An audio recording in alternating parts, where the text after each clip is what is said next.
જૂનાગઢમાં પણ શંકાસ્પદ દૂધનો જથ્થો જે ઝડપી પાડવામાં આવ્યો છે।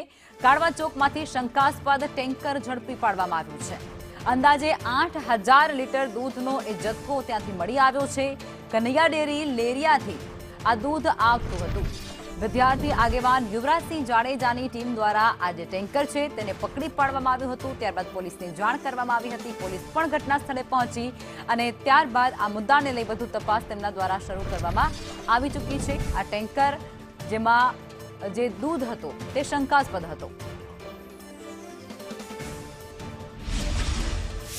વિસાવદરના લેરિયા ખાતેથી જે ટેન્કર નીકળે છે સવારના 5 વાગે, જેના માલિક દેવાભાઈ ભરવાડ છે અને એ દેવાભાઈ ભરવાડના ત્યાંથી દૂધ નીકળી અને સવારે 7 વાગ્યાની આસપાસ જે જૂનાગઢની જે સોરઠ એટલે કે ગિરનાર ડેરી છે એ ડેરીની અંદર ખાલી કરવામાં આવે છે।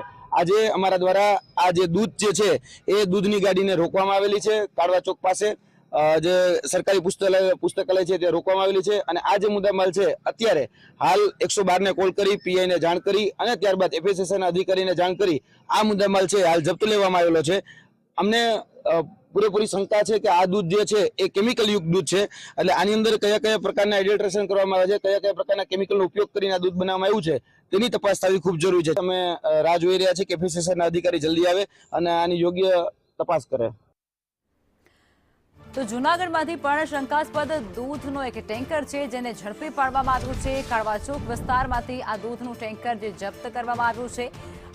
અંદાજે 8000 લીટર દૂધ આ ટેન્કરમાં હોવાનું પણ અનુમાન લગાવવામાં આવી રહ્યું છે, જેમાં વિદ્યાર્થી નેતા યુવરાજસિંહ, તેમના જે આગેવાનો છે, જેમના જે કાર્યકર્તાઓ છે તેમના દ્વારા, તેમના સહયોગી સાથી મિત્રો દ્વારા આ જે ટેન્કર છે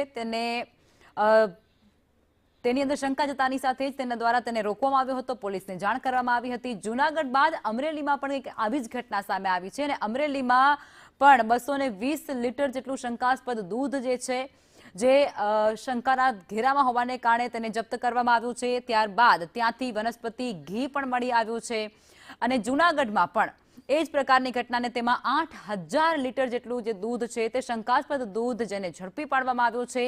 આ બંને ઘટના એક અમરેલીની છે, એક જૂનાગઢની છે, જ્યાં શંકાસ્પદ દૂધ મળી આવ્યું છે। હજારો લીટર દૂધ જૂનાગઢથી ઝડપાયો છે તો 220 લીટર અખાદ્ય શંકાસ્પદ દૂધ એ અમરેલીના ખાંભા વિસ્તારમાંથી ઝડપી પાડવામાં આવ્યું છે।